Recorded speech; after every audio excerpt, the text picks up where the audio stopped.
Today's video is on the IScanPro line doubler, which if you find it for about 40 odd pounds, reduced from $1,000, is probably the best little output fixer that I could recommend for watching Laserdiscs on a TV, providing you've got an RGB input into the back of your TV set, which probably you don't have on newer TV sets, but I'm sure somewhere along the line you should be able to find HDMI RGB cable that actually works. But for the money you do get a much smoother picture within the limits of obviously Laserdisc presentation through composite output. Anyway, watch the video and see what you see, and remember what you're watching is actually through a YouTube video shot on a camera shooting a Laserdisc film on a TV, so it's not the true result, but you will probably see a little bit of difference. And if you can find one of these, get it, because for 40 odd quid it's well worth having. And I hope you enjoy the video.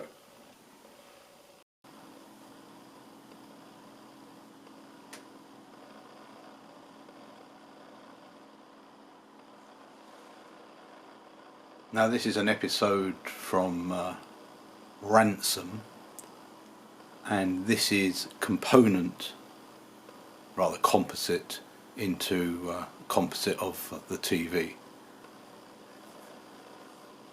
And obviously the closer you look with these TVs, the more you can see the fuzziness of obviously the composite signal on a 720p HD TV.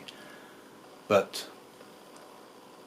I'd say that the 720 picture here, this is less line, more lines squeezed together on a smaller space, is better than the 4K TV picture I'd get from this.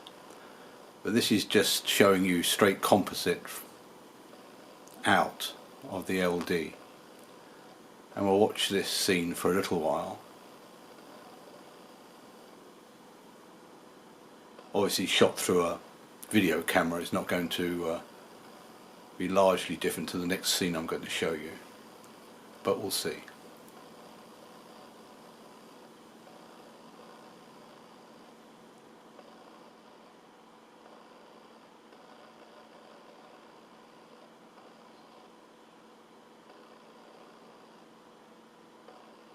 Now one of the baddies' faces as he walks along tends to show up here. You can see it's slightly liney and prickly. He looks like he's made of pancake makeup. And there's this guy again.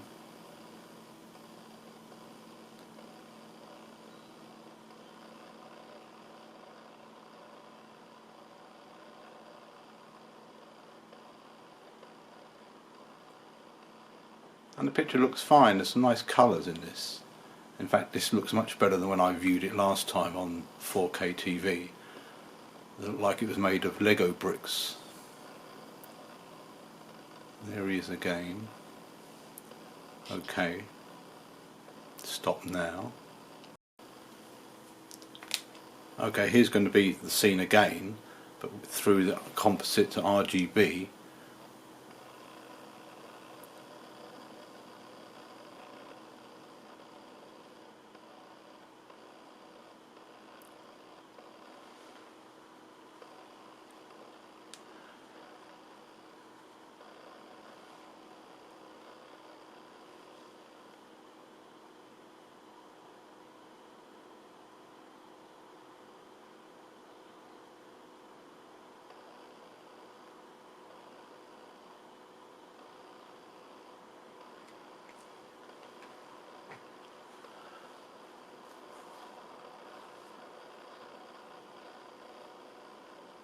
See, the colours look slightly brighter and the people look a bit smoother. It's a much nicer picture.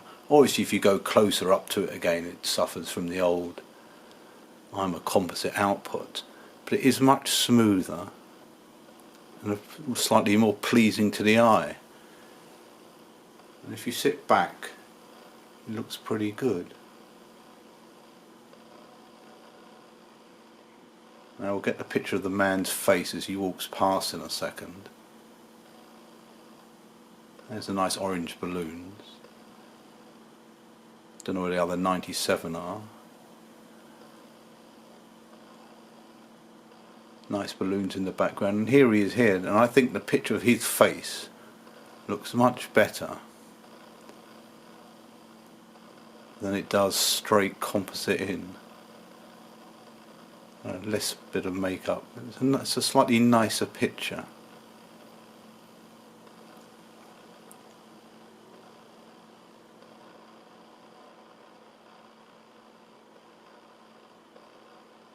Now let's see what you can do with this picture control, and I'll run it back again.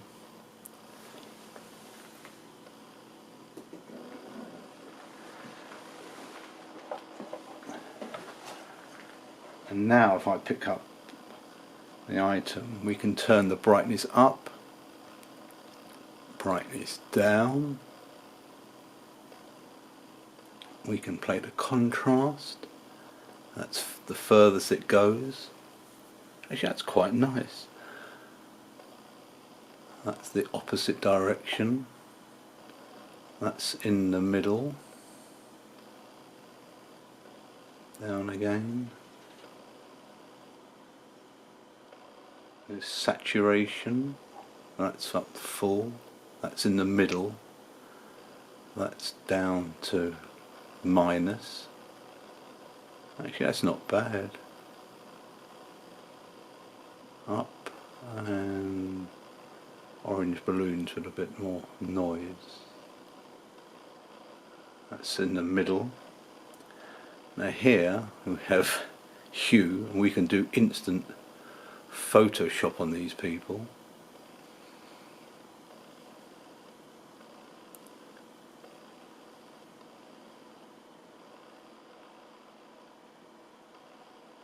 And we have sharpness. That's less sharpness.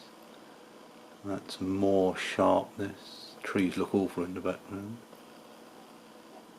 Oh, tint orange balloons. And let's see the man come along again. With a bit more contrast. Yes, not bad at all. Which looks a bit naff really. And that's the other version of it. So on the front we have power, film, which comes up I believe in blue, I can't remember now. And if a film comes up which isn't film, it's a video presentation, it actually does change colour, whether that's just a mistake or not. But I have noticed it, that if it's a pop concert which is shot on video, it actually does come up with a different light setting. Then we have three priorities for, I think, for the inputs behind, but as there's only one we're interested in, you can switch that between 1 and 2 and 3.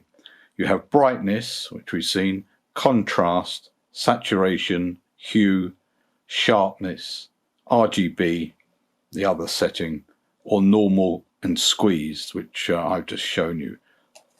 Round the back we have the inputs, power, composite, S-video,